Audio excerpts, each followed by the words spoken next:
To capstone or to dip? That is the question. Whether 'tis nobler in the mind to suffer the slings and arrows of outrageous multiclassing, or to take arms against the sea of monsters and by single classing, defeat them. Not every table gets to play all the way to level 20, but the capstone of your chosen class still plays into the decision-making process for a lot of people when creating their characters. And so today I'm going to try and answer for each class whether or not that capstone is a worthy cap or just plain crap. Welcome to the channel. My name's Timothy, though some people do call me Tim, and I'm a professional dungeon master. I run over 300 games every year, and my goal here on the channel is to help you run or play a better game of Dungeons & Dragons. If improving your D&D is the kind of thing that you're looking for, then you're in the right place. Welcome. If you're looking to get some extra perks out of being on this channel, then please go ahead and subscribe, share, like, all those good things in order to help us get to 10,000 subs. We're aiming to get to 10,000 subs by the end of the year, and if we do, then in addition to just sort of throwing a little bit of a community party on a live stream, I'll be recording a one-shot homebrew adventure to share with the world, which is something I'm a little nervous about, and we'll be also recording a series of parodies with my granddaughter Jay LaBelle, which I'm actually kind of excited about. So if you can get us there, then you get me nervous and excited all at the same time and get a lot of extra content. In the meantime, let's jump in, starting alphabetically as usual with the Barbarian. In the 2014 Player's Handbook, the Barbarian's capstone has always been pretty beloved and is nice and simple. At 20th level, you embody the power of the wilds. Your strength and constitution scores increase by 4. Your maximum for those scores is now 24. This was always kind of hard to multi-class out of in the first place when I was creating Barbarians, because 24 in your primary stat is sick and awesome. Fortunately, Wizards of the Coast didn't try to wreck with success, and so we still have Primal Champion. You embody primal power. Your strength and constitution scores increase by 4 to a maximum of 25. Obviously, the only change there is because at 19th level we get an epic boon feat, which can increase our score to 21, so they needed that minor adjustment. Barbarian has stayed pretty much identical, and for good reason. It was a great capstone before, and it's a great capstone now. It is assuredly cap, not crap. Now, there are certainly going to be some builds where it's worthwhile for you to multi-class out of this, especially if you're not going to get all the way to level 20, but as a general rule, the Barbarian capstone is one of the best, giving extra bonuses to hit and damage, extra hit points and armor class, best bonuses on saving throws that you're already kicking tail with. You are looking at just amping yourself up a little bit every time you take it. It's just awesome. Frankly, I wish that we had followed a little bit more of this for more classes, which Wizards of the Coast did a little bit, as we'll talk about later. Odds are good, however, that you're actually here hoping that some of the crap features of 2014 have had a little bit of an update, and so let's talk about the Bard. In 2014, Bards got superior inspiration. Whenever they rolled initiative and had no uses of Bardic Inspiration left, you regain 1 use of Bardic Inspiration. Woohoo! Ooh. Though I have had a number of level 20 bards show up on my table, every one of them without question who has made their way there to level 20 and got superior inspiration has then sent me direct messages or private communication outside of the table asking me if they could get a better capstone. So let's see what Wizards did with that. In 2024, superior inspiration actually got moved down to level 18 and bumped up so that it becomes 2 bardic inspiration uses if you have fewer than that. So if you had 1 still in the chamber, you go up to 2. If you had 0, you get 2, which in and of itself would have been an improvement to the capstone, but still a little lackluster. And so they gave us a new capstone after moving that to 18 called Words of Creation. You have mastered 2 of the words of creation, the words of life and death. You therefore always have the power word heal and power word kill spells prepared. When you cast either spell, you can target a second creature with it if that creature is within 10 feet of the first target. This one takes a little bit more unpacking than a simple +4 to statistics, and I think has some pretty good feels to some of it, and then some really frustrating things that make me question whether or not it's cap or crap. First off, let's get a rough rundown of what's changed about Power Word Heal and Kill. Power Word Heal, which used to be a touch spell, is now got a range of 60 feet, and it heals a target of all of its hit points and takes away the charmed, frightened, paralyzed, poisoned, and stunned conditions. And if they're prone, it even gives them the option to use their reaction to stand up ready to go. Power Word Kill, on the other hand, which used to kill somebody if they had 100 hit points or less without any kind of saving throw, but then didn't do anything if that wasn't the case, now continues to do the same killing motion, but if they have more than 100 hit points, then it automatically does 12d12 psychic damage. These are some pretty potent spells, and the fact that you're allowed to twin these spells if your targets are within 10 feet of one another definitely makes this a powerful 9th level spell that is being rocked out here. You're effectively dropping 2 9th level spells for that one spell slot, as long as you have 2 targets that need to be hit by this and are within 10 feet of one another, and you're willing to expend your 9th level spell slot on something you didn't choose. And that rub right there is what makes me waver between calling this a worthy capstone and a crapstone. Because it's pretty darned cool that you're effectively getting an additional 9th level spell slot if you happen to need those specific spells and have targets that need to be hit with those spells that are both within 10 feet of one another, but you're not actually getting an extra 9th level spell slot under any other circumstance except those, which means that effectively what you're getting are 2 more options for expending your biggest, best resource that you're not getting to pick for yourself. You're just getting that shoved down your throat that you can heal or kill, and you're not getting, say, a free foresight spell, which would have been my pick for a 9th level spell on a bard pretty much every day and always.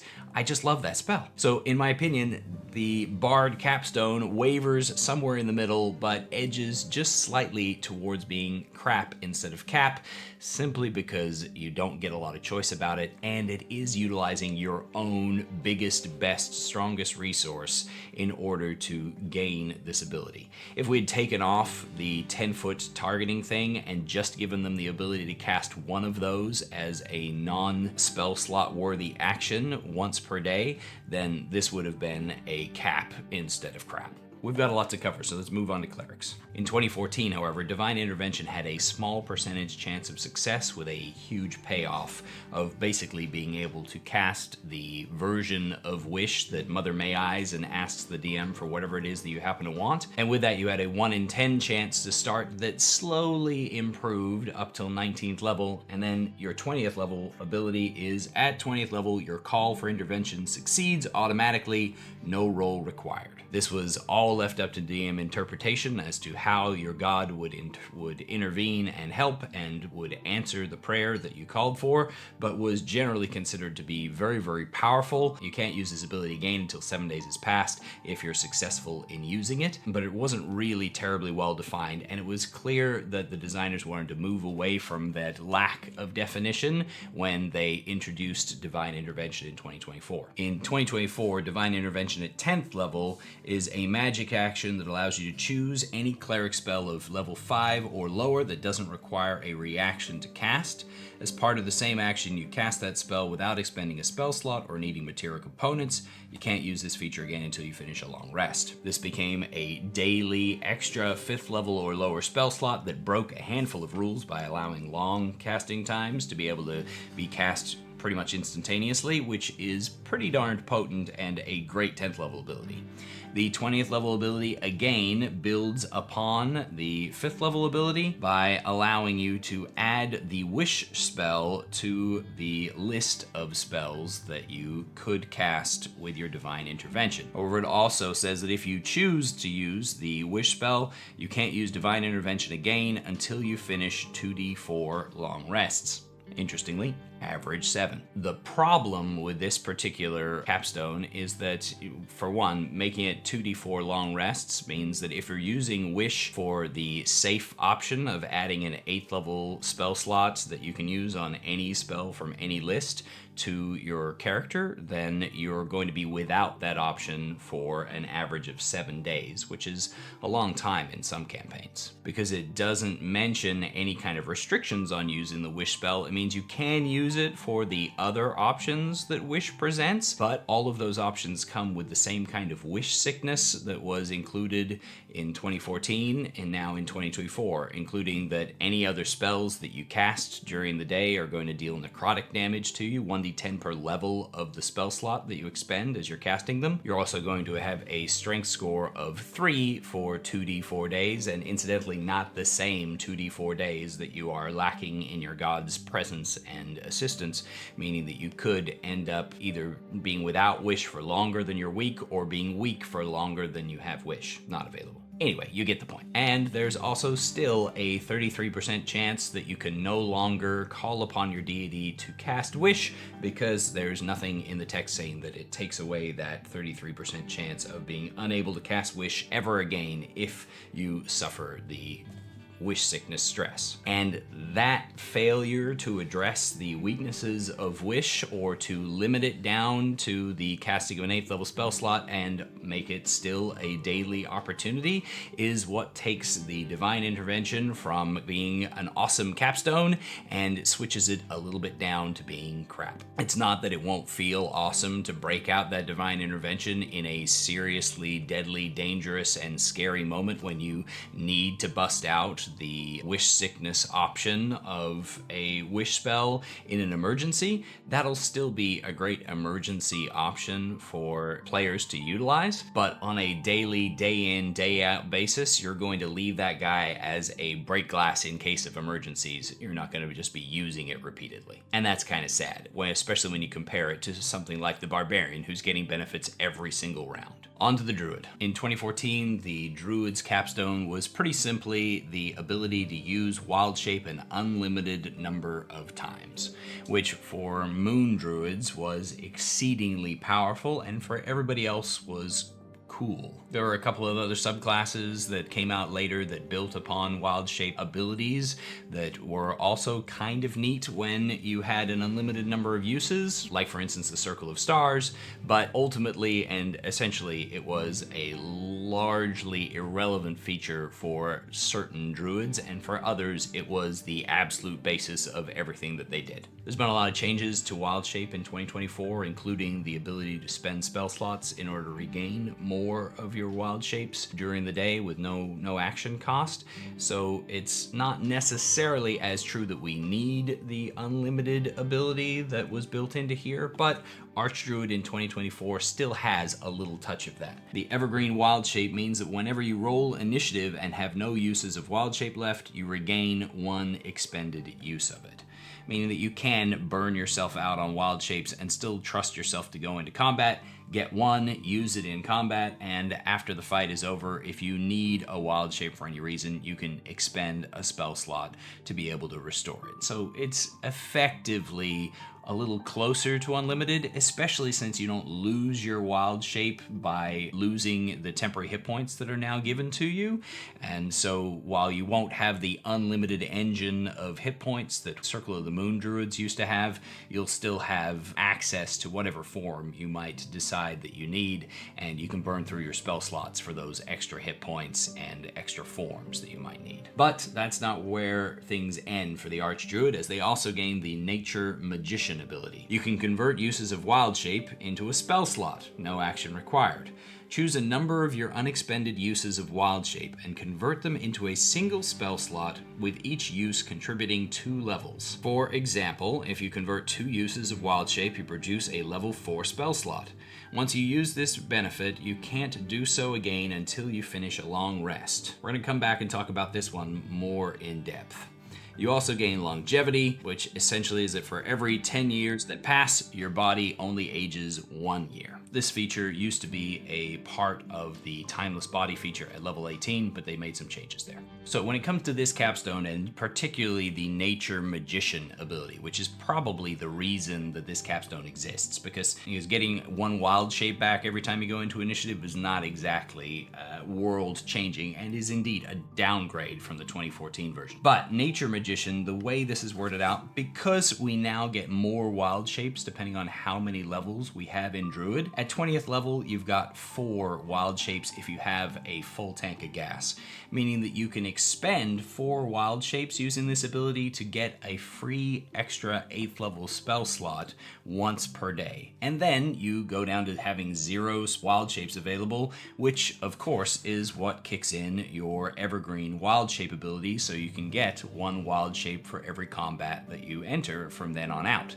And if you need to, you can use your other features to expend first level spell slots in order to gain more wild shapes for the day, or you can take short rests in order to do the same. So this means that if you can find a really potent use for an 8th level spell slot, then you can effectively do that twice, where everybody else is stuck with a single 8th level spell slot per day. It's like having access to the Cleric's Divine Intervention use of Wish to cast an 8th level spell slot, but limited to Druid only, and getting to do it every day instead of every 2d4 days. Suffice to say, it's far more potent in that regard by being able to recycle these. And no matter what kind of Druid you are, though it's talking about the Nature Magician here, you're a full spellcaster, and even the Circle of the Moon Druid, who's all about ripping people apart with their claws, is going to have some solid uses for 8th level spells, especially since they've already gained the ability to cast all of their spells in beast form, and had some of them that they've been able to cast in beast form since 8th level.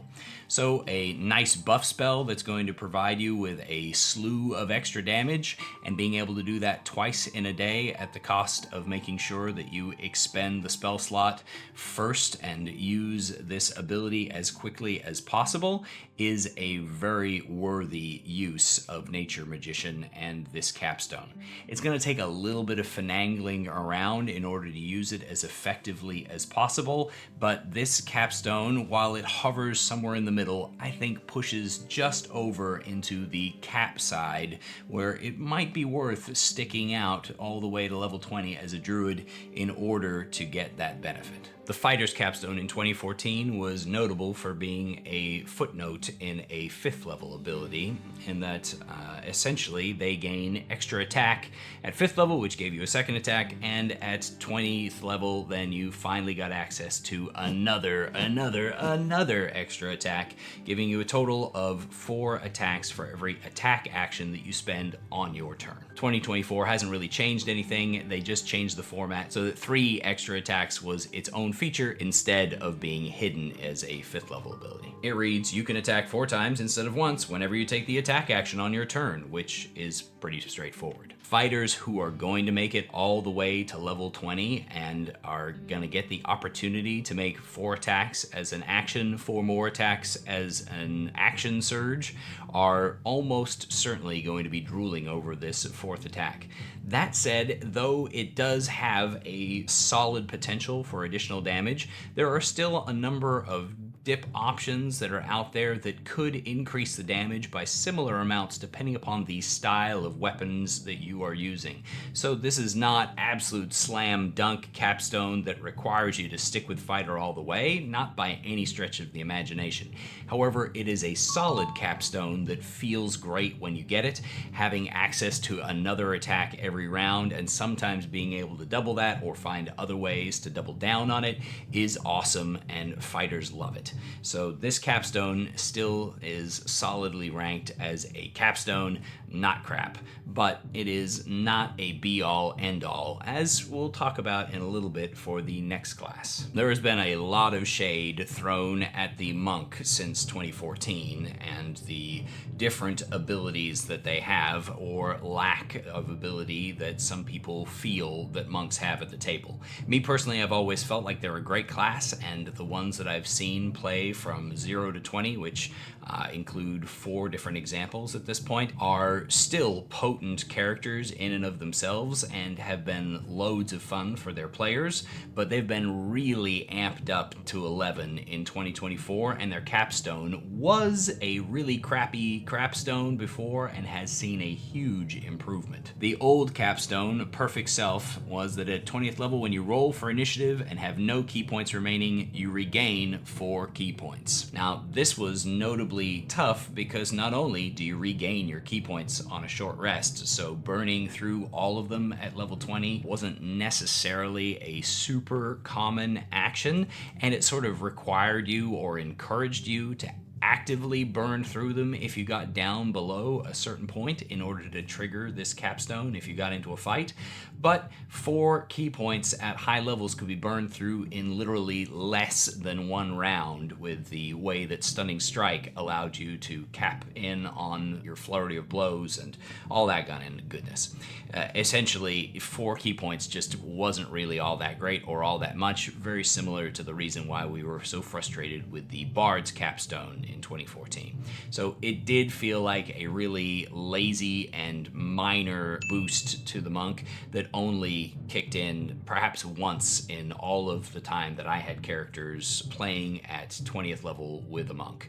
And of 4 guys, 1 time out of 4 guys' 20th level adventures is pretty significantly limited series of this happening. But let's talk about what happened in 2024. Now, their ability, Body and Minds, as you've developed your body and mind to new heights, your dexterity and wisdom scores increase by 4 to a maximum of 25.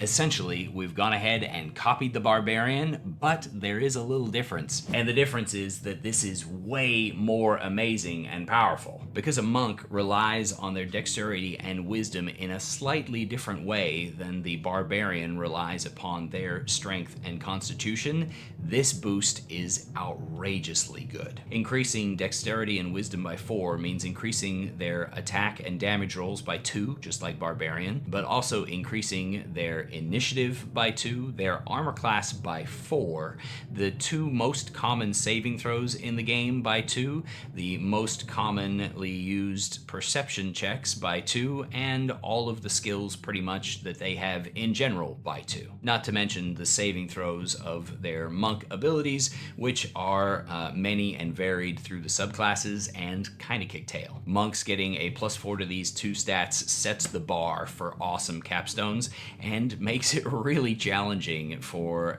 anybody who is expecting to get all the way to level 20 to give up the opportunity to take such an awesome capstone. This one firmly ranks all the way at the top of Cap for me. When it comes to rankings, hopefully you're ranking this video as enjoyable since you made it all this way. Don't forget to like and subscribe, and maybe share it to somebody else who's thinking about making a character for level 20 play. But for now, let's move on to the Paladin. The Paladin's Capstone is actually a little bit of a sticky wicket because they are the only class whose subclass determines what their level 20 ability is. Since not every subclass in the 2024 Player's Handbook is in the 2014 Player's Handbook, we're not necessarily comparing straight apples to apples, as we are comparing to some of the later books of the 2014 era for the Oath of Glory. But essentially, all of the capstones have undergone a couple of changes that have improved them towards the cap option, but each of them is still nuanced in whether or not it's a great option or not so great. The biggest change is that most, if not all, of the Paladin's capstones required the expenditure of an action in order to activate a divine form of some sort that allowed them to gain a bunch of different benefits to jump into combat and kick some tail. And it was an ability that they could only use once per day, no matter what. Meanwhile, the new and improved versions in the 2024 Player's Handbook require a bonus action to activate so that it does impact your action economy, but leaves you able to use these cool features by diving in and doing something awesome instead of being stuck with that power-up Super Saiyan moment of spending an entire episode shouting Kamehameha or whatever. On top of that, in addition to it recharging on a long rest, you can also recharge the ability by expending one of your precious 2 5th level spell slots, which gives you some options and makes it possible for you to lean in if your capstone is particularly good, or to just use it as a bonus flavor and strength to whatever it is you happen to be working on. These changes mean that in general, the capstone ability for paladins leans into the cap department instead of in the crap department. Individual paladin subclasses vary, of course, in terms of how much oomph they are or are not providing, and so certain subclasses are going to lean towards you multi-classing away from that more than others. But generally speaking, because of the quality of life improvements of going to a bonus action and being able to recharge the ability twice more if you really want to lean into that specific flavor, I would call the paladin's abilities great capstones. But every video that tries to determine good or bad has to have a loser, and Ranger is unfortunately where it's at. Interestingly, it's kind of funny to me that we managed to improve the Ranger's capstone while still maintaining its position at the absolute bottom of the list of powerful capstones. In 2014, you become an unparalleled hunter of your enemies. Once on each of your turns, you can add your wisdom modifier to the attack roll or the damage roll of an attack you make against one of your favorite enemies. You can choose to use this feature before or after the roll, but before any effects of the roll are applied. Adding your wisdom bonus once per round to damage was insulting, to say the least. At least if you happened to miss by a small margin on one of your attacks, turning a miss into a hit was somewhat significant and certainly felt good. This capstone has always been really lackluster. But then somehow we managed to make it even less impressive by taking Foe Slayer. The damage die of your Hunter's Mark, which by the way still takes your concentration all the way to level 20, is a d10 rather than a d6. While indeed this does mean that your hunter could potentially be adding a whopping 8 average damage per round with dual weapon fighting in the state that it is, this particular ability is, as you might imagine, incredibly lackluster. Adding 8 damage is better than adding the 4 or so you probably would have added with your wisdom modifier, but not being able to turn a miss into a hit means that it's almost less powerful than it was in 2014.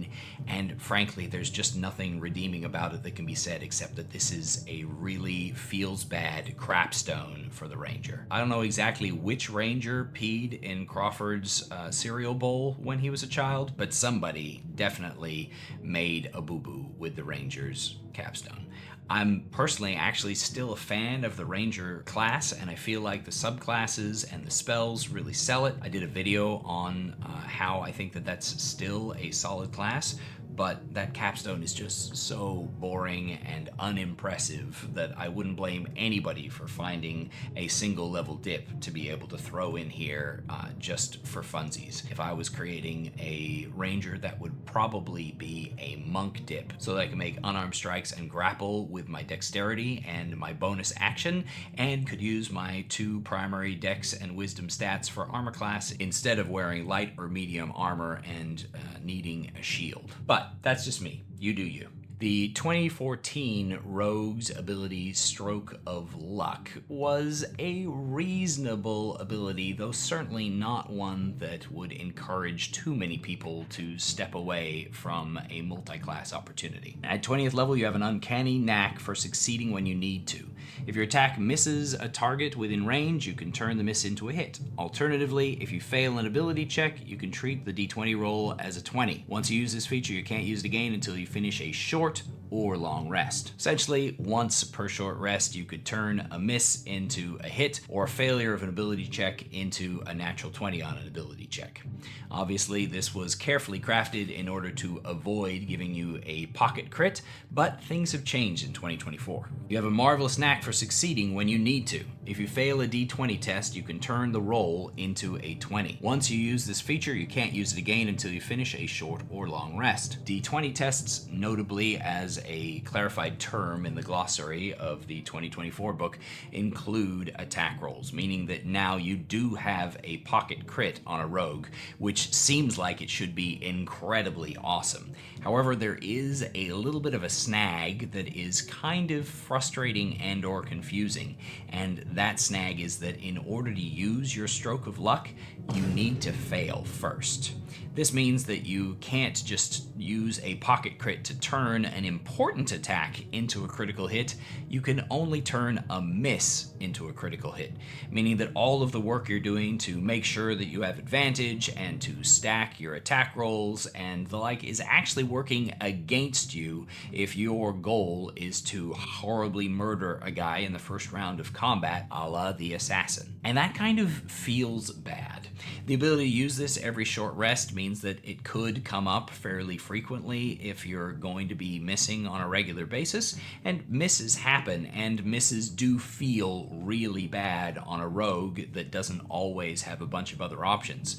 But rogues now have a bunch more options than they used to, with the Nick weapon mastery allowing you to make your offhand attack for 2-weapon fighting without using your action, and with options to use your bonus action to either get more offhand attacks or to make a strike with your psychic blade if you're a soul knife. Essentially have a bunch of different options, and if all of those options fail, then you've got this one in the backup, or if one of them finally fails, you can turn it into a crit. But hoping to miss so that you can critical hit a target feels kind of yucky. And so this one hovers in between cap and crap for me. It does highlight and fix one of the rogue's biggest weak points of how bad it feels to miss on your turn and not get to do your extra damage, but the fact that you can't just use it on command is kind of a miss for me. I would say that I lean towards this being a cap versus crap, but it's not a particularly strong one. The Sorcerer, on the other hand, is another one of those rags to riches stories. In 2014, the rags looked like you regain 4 expended sorcery points whenever you finish a short rest. In other words, you are actually able to regain sorcery points throughout your day through something other than expending your spell slots and playing all that little garbage. And 4 sorcery points was reasonably meaningful, but not such a huge and outrageous bonus that this didn't feel a little bit lame. And certainly anybody who was building their characters that I had come across was pretty willing to give up that opportunity for a short rest regain in exchange for any kind of other power that they could get from some other class, whether that was a Hexblade dip to be able to have a decent armor class, or Paladin dip so that they could get themselves to be able to drop down smites in close combat. Whatever it happened to be, Sorceress Restoration was not an ability that people fought hard to get to. But in 2024, we're looking at Arcane Apotheosis instead. While your innate sorcery feature is active, you can use 1 metamagic option on each of your turns without spending sorcery points on it. Now, innate sorcery is a new ability that sorcerers get, and essentially as a bonus action, it allows you to enter a form for 1 minute that increases your saving throw of your DCs by 1 and gives you advantage on all attack rolls of sorcerer spells that you cast. It costs you 2 sorcery points from 7th level onwards to activate it if you have run out of the 2 uses of it that you get per long rest built in to the ability at 1st level. Also, at 7th level, it allows you to use 2 of your metamagic options on each spell that you're casting, and this all intertwines really, really well with Arcane Apotheosis. When you go into this Arcane Apotheosis now, which costs you 2 sorcery points if you happen to have used your 2 free uses of it, and in exchange for spending those 2 points, you gain the +1 to spell saves, advantage on all of your attack rolls with your spells, and get to use 2 metamagic options for each spell that you cast, and one of those metamagic options is free. So at worst, you're spending 2 sorcery points to activate this, and then for the rest of the fight, since it lasts for 1 full minute, you're getting at least 1 sorcery point per round back to yourself for expenditures that you're doing. But on top of that, since you can expend your sorcery points on things that cost more than 1 sorcery point, and Arcane Apotheosis doesn't differentiate, that means that you could heighten or quicken a spell with the free option there, and you're getting 2 free sorcery points every round, which immediately buys back the 2 points that you spent activating it as a bonus action and leads you in very quickly into a positive growth period forward. You're activating this every single fight and saving sorcery points like absolutely crazy, extending your repertoire way beyond what you're going to get for 4 extra sorcery points, and it feels awesome in the moment. Being able to have a free quicken on your subtly cast spells or your transmuted or twin spells is a great little boost that you can get in there, and it just expends your repertoire all day long and makes you this constant source of twisting of magic.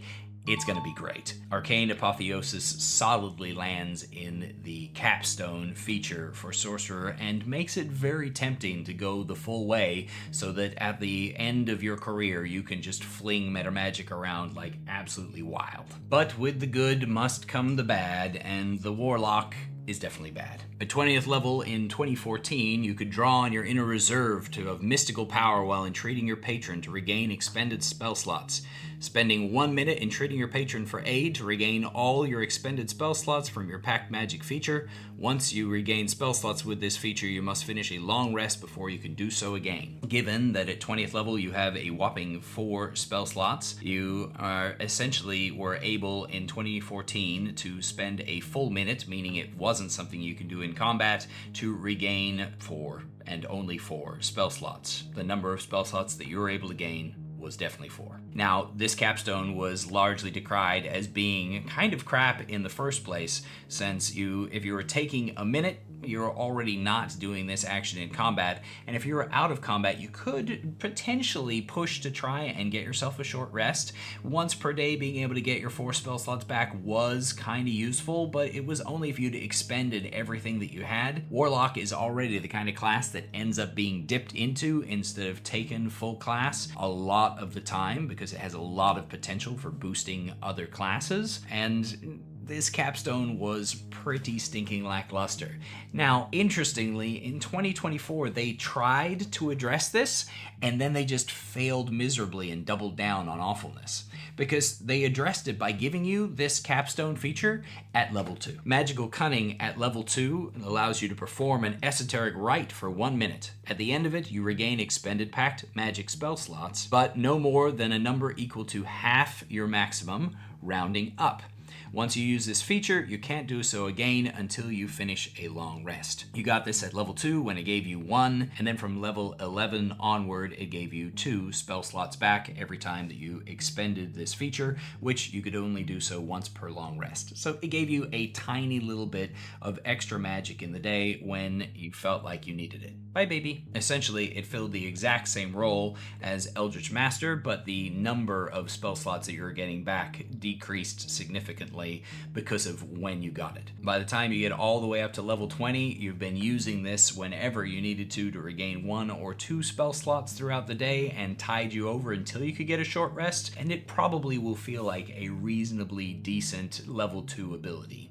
However, when we get to level 20, we get to see how hard they can double down. When you use your Magical Cunning feature, you regain all of your expended Pact Magic spell slots. In other words, when you use your once per day ability to gain 2 and only 2 spell slots, now you once again gain 4 and only 4 spell slots. The number of spell slots again, folks, 4 that you have regained. I didn't think that it was really possible to make this capstone much less impressive, but the fact that now you're only gaining 2 extra spell slots from what you would have gained means that this capstone will feel bad while actually still being exactly the same as the bad feels that it was before. I would say that this makes it feel worse, and this is a crapstone, most assuredly not a capstone. If you have a 1 level dip into another class that's going to amp your Warlock up, go ahead and take it. And then finally, we have the 20th level ability of the wizards, the final capstone to check out. In 2014, when you reached 20th level, you gained mastery over 2 powerful spells. That's debatable. And can cast them with little effort. Choose 2 third-level wizard spells in your spellbook as your signature spells. You always have these spells prepared. They don't count against the number of spells you have prepared, and you can cast each of them once at 3rd level without expending a spell slot. When you do so, you can't do so again until you finish a short or long rest. If you want to cast either spell at a higher level, you must expend a spell slot as normal. Alright, let's see if we can spot any change at all in the wizard now. Signature spells, 20th level ability in 2024. Choose 2 level 3 spells in your spellbook as your signature spells. At least we're acknowledging that 3rd level spells are not necessarily powerful. You always have these spells prepared, and you can cast each of them once at level 3 without expending a spell slot. When you do so, you can't cast them in this way again until you finish a short or long rest. To cast either spell at a higher level, you must expend a spell slot. So essentially, we've had a slight change in wording, but no actual change in how this ability works. You get a pair of 3rd level spells, which very often are going to be people's choices for things like Counterspell and Fireball, and you can cast those guys once per short rest without it costing you any kind of resources, and it does add to your spell memory list slightly, which is certainly needed for the poor wizard who, unlike most sorcerers, all clerics, and most druids, does not gain a list of 10 additional prepared spells from 1st through 5th level. They do, however, of course, have access to their rituals in their spellbook, which is supposed to somehow make up for that. Honestly, I would say that the wizard's signature spells has always been relatively lackluster. It's not that it's a terrible ability by any measure, but it's not incredibly potent. It's not going to be a game changer. It's certainly not another 8th level spell slot like the Druid is running around with, and it's certainly no increase to the DCs of all their abilities by 2 like the Monk is pulling off on top of all of the other great stuff there. It probably makes the point of being a capstone instead of crap, but I wouldn't necessarily say that a single level dip into Cleric for heavy armor proficiency and curative magic would be the kind of thing that I would be willing to give up in exchange for a couple of 3rd level spell slots that are going to be thrown out there and catching up a little bit on the number of spells prepared. I'm on the fence to some degree about this one, and I would love to hear your thoughts on it. But here we are, and we've made it all the way to the end of the video, which means, of course, that you are awesome and that you have some cat video coming your way. Don't forget to share this out with others and like and subscribe if you haven't already, so that we can hit 10,000 subscribers by the end of the year and earn you all a bunch of extra perks. If there are any perks that you would like to see me give out for us hitting 10,000 subs that I haven't thought of yet, then leave that in the comments too, please. Until then, enjoy some of my cats being crazy, and thanks for watching. Happy adventuring.